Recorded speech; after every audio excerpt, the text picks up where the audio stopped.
बच्चों, let's read the question. Question says if a equals to x such that x belongs to w and x less than 2, b equals to x such that x belongs to n and 1 less than x less than 5 and equals to 3 5, then find a cross b you intersection c. इस question को करने के लिए हम इस question का की concept समझते हैं. और इस क्वेश्चन के लिए इसका की कॉन्सेप्ट है, अगर हमारे पास कोई सेट A है जो कि A cross A comma B है एंड कोई सेट B है जिसके एलिमेंट हैं C कॉमा D.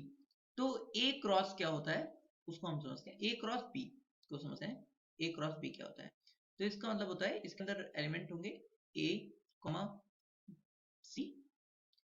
मतलब A के एलिमेंट को पहले इन दोनों के साथ लिखेंगे तो A कॉमा D एंड फिर B को लिखेंगे तो B comma C and B comma D. मतलब इसके अंदर जो एलिमेंट होते हैं वो x कॉमा y टाइप के होते हैं, order pair x comma y. और जो कि अगर बिलोंग करता है A क्रॉस P से तो इसका मतलब ये होता है कि x जो है वो बिलोंग कर रहा है सेट A से एंड y जो है वो बिलोंग कर रहा है सेट B से.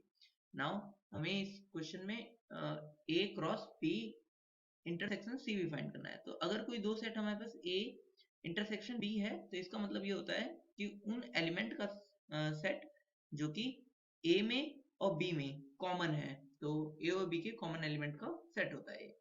तो नाउ हमें क्या क्वेश्चन A गिवन, जो सेट A गिवन है हम उसको लिख लेते हैं. तो सेट A जो है वो हम रोस्टर फॉर्म में लिख लेते हैं. तो जो कि है x such that x belongs to w and x less than 2. तो मतलब x जो है वो होल नंबर है और x 2 से छोटा है. तो क्या हो सकता है, वो होगा 0 एंड 1 क्योंकि 2 से छोटा है. एंड सेट B क्या हो जाएगा हमारा सेट B हो जाएगा, कह रहा है x जो है वो नेचुरल नंबर है और 1 और 5 के बीच में है. तो इसका मतलब 2, 3, 4 हो जाएगा. एंड सेट C क्या हो जाएगा हमारा सेट C हमें गिवन है 3, 5. तो B इंटरसेक्शन C हम पहले फाइंड कर लेते हैं. तो B इंटरसेक्शन C, ये इंटरसेक्शन का सिंबल है, इक्वल्स टू ये हमारा हो जाएगा B और C में कॉमन क्या है. सबसे पहले हम B और C को लिख लेते हैं. तो B सेट B ये हो जाएगा, इंटरसेक्शन सेट जो C है हमारा वो कुछ ये है. इन दोनों में कॉमन क्या है, सिर्फ एक एलिमेंट कॉमन है जो कि है 3. नाउ अब हम सेट एक साथ इसका प्रोडक्ट करा देते हैं. तो A cross B intersection C. तो A है हमारा 0, 1 क्रॉस और जो सेट 3. तो नाउ इसका प्रोडक्ट हो जाएगा 0, 3 and 1, 3.